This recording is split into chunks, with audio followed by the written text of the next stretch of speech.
जलसे हो गए जब मैं हर इनके पूरी खाल उतार दूंगा कि इन्होंने कितना भ्रष्टाचार किए।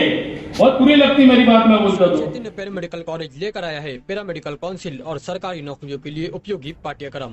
EMLT, radiology technician, health sanitary inspector में एडमिशन जारी है। हमारा पता याद रखें, Sai Chaitanya Paramedical College, Ruby City Scan के ऊपर। गुज़िश्ता 5 साल से लेकर 3 महीना कंप्लीट रह गया इलेक्शन के लिए। खैर महाराष्ट्र सरकार ने 1 महीना बढ़ाने की कोशिश की, हो सकता है नवंबर एंड के अंदर दिसंबर के पहले हफ्ते में इलेक्शन हुए महाराष्ट्र असेंबली की। यह जो होने वाला इलेक्शन है, आज तक के मैंने मेरे बचपन से यहाँ पर देखा कि मालेगांव शहर की आवाम ने जो इलेक्शन के अंदर वोट दी, वो किसको गिराना है यह तय करके वोट दिया आज तक के मालेगांव शहर की आवाम ने। क्योंकि यहाँ पर हमेशा 2 ही उम्मीदवार रहे, एक को गिराना रहता था और दूसरे को उसके बनिस्बत गिराने के वो जीतता था। उसको जिताने की ख्वाहिश शहर के लोगों को कभी नहीं रही, मगर मजबूरी रही शहर के लोगों की कि काम करने का जो उसका वक्त आया उसने काम नहीं किया। और हर लोग आज बिरादरीवाद का नारा देकर अपनी झोली भरने का काम करते। मैं एक बात इस शहर के लोगों से बोलता हूं कि यहाँ हर बिरादरी के लोग बैठे हुए, हर मसलक के लोग बैठे हुए। इन लोगों ने कौन सी बिरादरी के दोनों लीडरान ने कौन सी बिरादरी के बच्चों को इन्होंने नौकरी के ऊपर लगाया, कौन से बच्चों को रोजी रोजगार का जरिया दिया, तुम ये मुझे बताओ। जब इलेक्शन आता, बिरादरी के अंदर भी अलग अलग बिरादरी के अंदर लोगों को बांट दिया जाता, अलग अलग मीटिंगें ली जाती और शहर के लोगों को बेवकूफ बनाने का काम शहर के अंदर किया जाता। आज एक मसले से तुम बताओ कि मैं समझता हूं कि मालेगांव शहर के अंदर MPSL कंपनी आई, जो पावर सप्लाई कंपनी आज से 4 साल 6 महीना पहले मालेगांव शहर के अंदर आई, उसके लाने वाले हमारे इस शहर के माजी आमदार शेख आसिफ साहब ने इस बिजली कंपनी को मालेगांव के अंदर लाया। मैं उस वक्त मुफ्ती इस्माइल के साथ में था। मैं उनको एक बात बोला करता था कि मुफ्ती जब वो जीत कर आए, और मैंने स्टेज से भी ये बात कहा था कि मालेगांव शहर के अंदर एक अजाब जल्द से जल्द नाजिल होने वाला है, जो कैबिनेट के अंदर पास हुआ और मालेगांव शहर के अंदर कभी भी प्राइवेट बिजली कंपनी ताबा ले लेगी। जब मुफ्ती इस्माइल साहब जीते तो मैंने इनको कहा कि इनको ताबा लेने मत, तो इनको बोल दो कि मैं इस शहर का नुमाइंदा है, मैं इन लोगों को, मैं यहाँ पर तुम्हारी बिजली कंपनी को यहाँ चलने नहीं दूंगा। अगर ये इतनी ही बात बोल देते थे तो मालेगांव शहर के अंदर MPSL कंपनी जो आज जो लोगों के खून के आंसू रुला रही है, लोगों की मेहनत की कमाई, इतना परेशानी का आलम, मैं समझता हूं कि मैं 25 साल से कारपोरेटर हूं और ये 2 साल का जो वक्फा मेरा गुजरा बिगर कारपोरेटर का, तो मेरा दिन भर का वक्त तो पावर कंपनी के खिलाफ में ही जाता है। अगर ये चाहते तो ये बिजली कंपनी को ताबा लेने नहीं देते। और ये सिर्फ और सिर्फ यही कर रहे हैं दोनों। यहां पर काम करने वाले, तुम बिजली कंपनी के अंदर काम करने वाले तुम लोग देख लो, इनके लगाए हुए 10 लोग हैं, उसके लगाए हुए 20 लोग हैं। एजाज बेग के घर को एक भेजता तो दूसरा जैनुल पठान के घर को भेजता।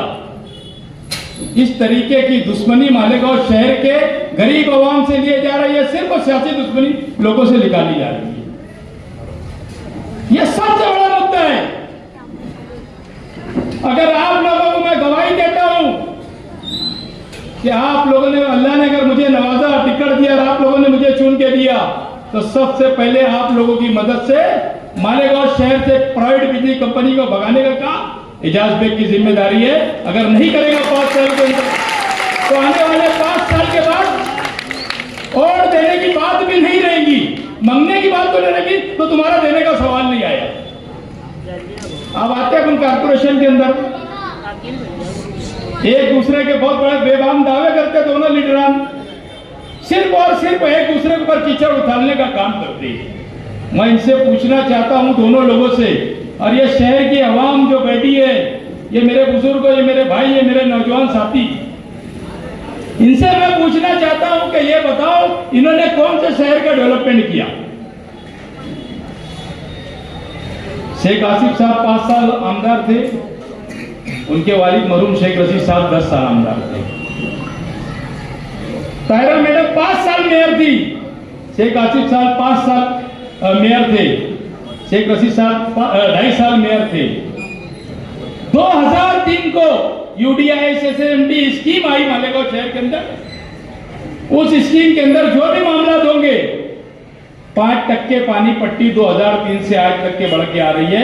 किसी के जबान से आज तक के नहीं खुला कि हम लोग महासभा के अंदर विषय ले और इसको खत्म कर दे। जो आज 105% पानी पट्टी मालेगांव शहर के अंदर बढ़ के आई।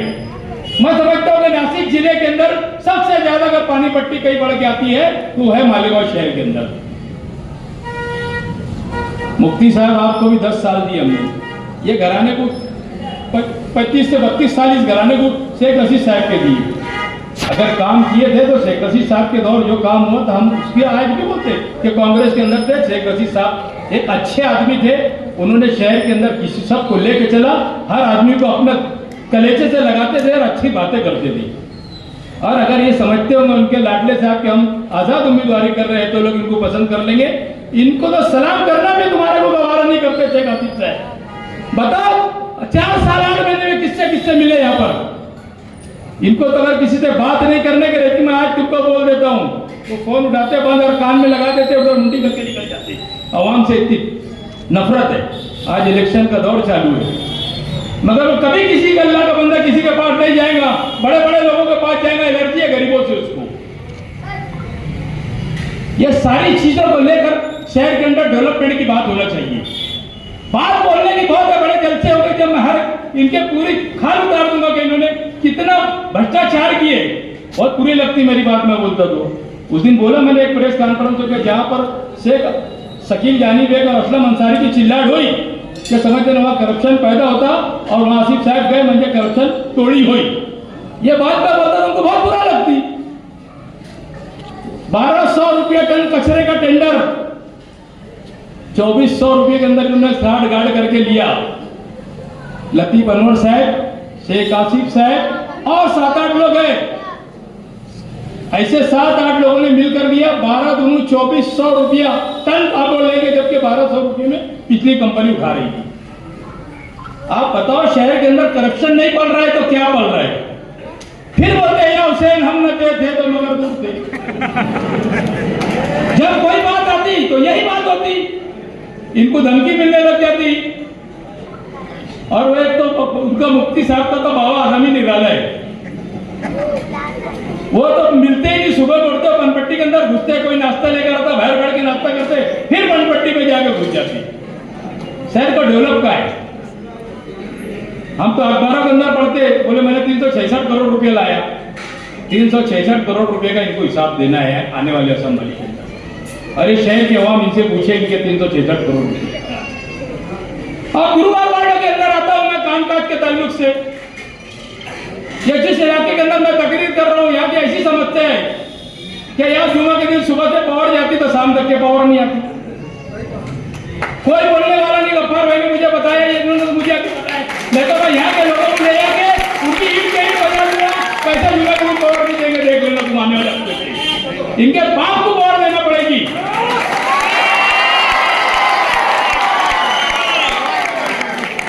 हम आवाम की मदद के लिए आए और आवाम का काम करेंगे। आज 4 नंबर प्रभाग देखो, तीसरे माले के ऊपर जाना पड़ता, आदमी जाते जाते थक जाता, माँ बहनें परेशान होती।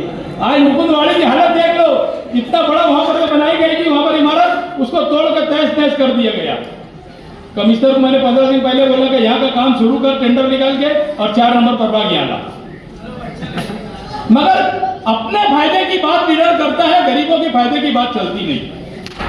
आज राशन दुकान का ऐसा मसला है कि 25 किलो राशन, मैं 3 दिन पहले मैंने आपको बोलता हूँ, आप बताता, एक लड़का मेरे पास आया कि मेरे को 3 किलो गेहूं और 2 किलो चावल राशन वाला देता। कोई बहन है अपनी इधर ही गई, राशन दुकान है उसकी, बोले तो मतलब फिर बोले चलो मैंने लेकर के एफडीओ से बात करा, मतलब इसमें कितना है देख। एफडीओ ने बोला, बोले चेक करके बोला, बोले 25 किलो। मैंने लड़के को बोला, मतलब इधर कार्ड ले, अच्छा नीचे आती। तो एफडीओ बोले क्या हुआ, मतलब 3 किलो गेहूं और 2 किलो ये चावल देते। और उसके बाद बोलते इत्तेफाक से मैं बाहर निकला तो वो FDO ऑफिस के एक आदमी ने यशोद ने आवाज दिया, बोले साहब किधर आए थे? मैं बोला ऐसी थी बात है, 25 किलो वाला इसको अनाज देता और ये सिर्फ 3 किलो और 2 किलो से 5 किलो इसको देता।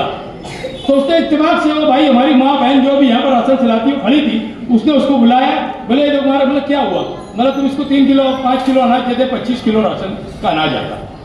तो उसने क्या बोले जान दो? बोले भैया बोला नहीं, अब मैं अर्जी ही दूंगा और इसका बराबर इसका काम करूंगा, बाद में सब बात होगी, बात कुछ होगी नहीं। मैं आप लोगों को एक बात बताता कि आप लोग जब राशन दुकान के ऊपर राशन अनाज लाने के हफ्ते जाएंगे, आप उससे स्लिप मांगो। स्लिप के अंदर आपको मालूम पड़ेगा आपका कितना अनाज मिल जाना है, 2 किलो 5 किलो 10 किलो।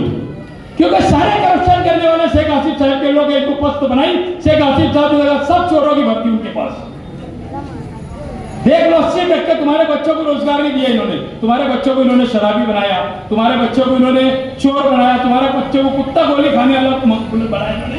इतना बुरा लगेगा कि कभी चमचे कुत्ते की तरह बिलबिलाएंगे अभी थोड़ी देर के बाद, देखना तुमने। क्योंकि मैं सच बोलता ना, इन्होंने किसी को कुछ नहीं दिया, 200-500 रुपये दिया लोगों को और किसी को नौकरी नहीं दिया आज तक के, किसी के पेट नहीं भरा गरीब का। तो ये मैं आज शहर के मुस्तकबिल के लिए आपको आवाज दे रहा हूं कि आने वाला इलेक्शन 200-500 रुपए का इलेक्शन तुम लोग लेकर अगर आपके मुस्तकबिल खराब करेंगे, आपके बच्चों का ये मुस्तकबिल खराब होगा। इनके पास बहुत पैसा है, अभी से बोल रहे हैं हम 10 करोड़ लगाएंगे, ये 20 करोड़ लगाएंगे, है पैसा।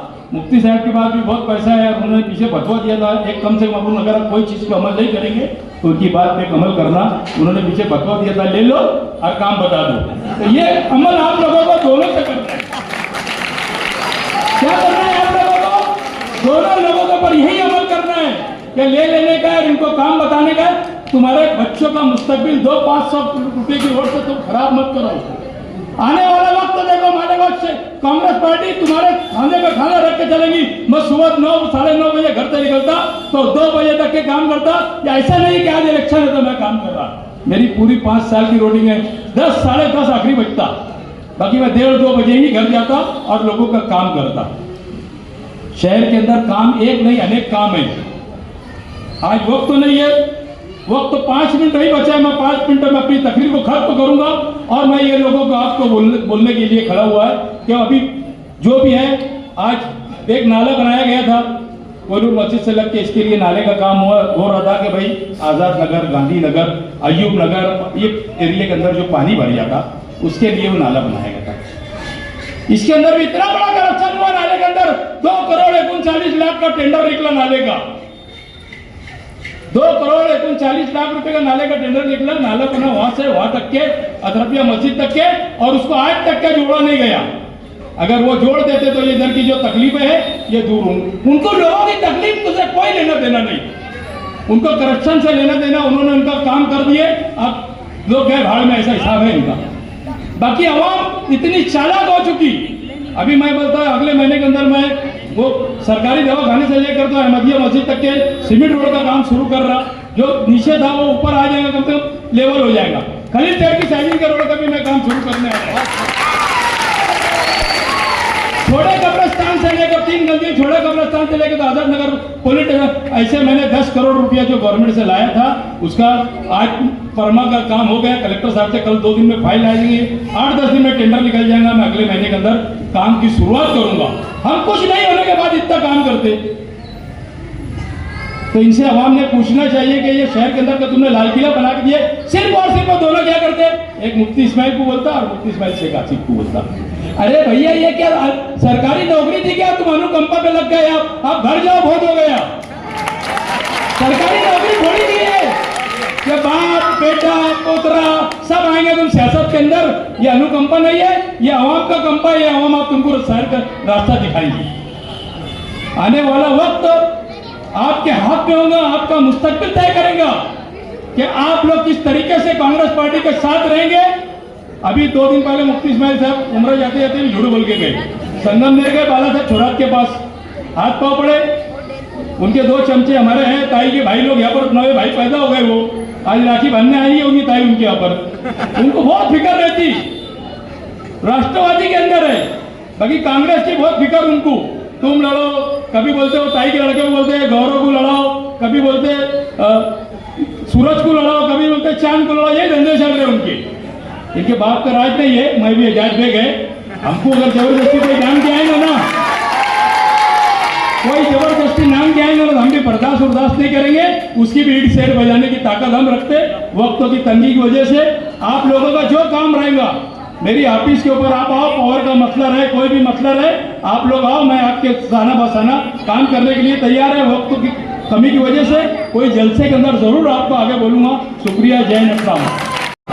ओहदा दिया, आवाम ने उनको सर पर बिठाया, और एक वक्त ऐसा आया कि मोदी के चलन पर उन्होंने भी कांग्रेस मुक्त मालेगांव बनाने की कोशिश की।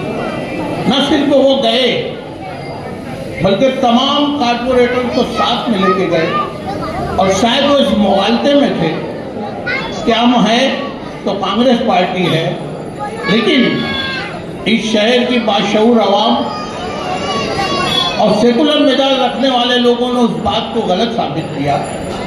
थोड़े दिन तनज़्ज़ुली रही, लेकिन एजाज बेग के आने के बाद जो माहौल चेंज हुआ और बतदरीज चेंज होते चला जा रहा है, उसका हर कोई मुतरिफ है।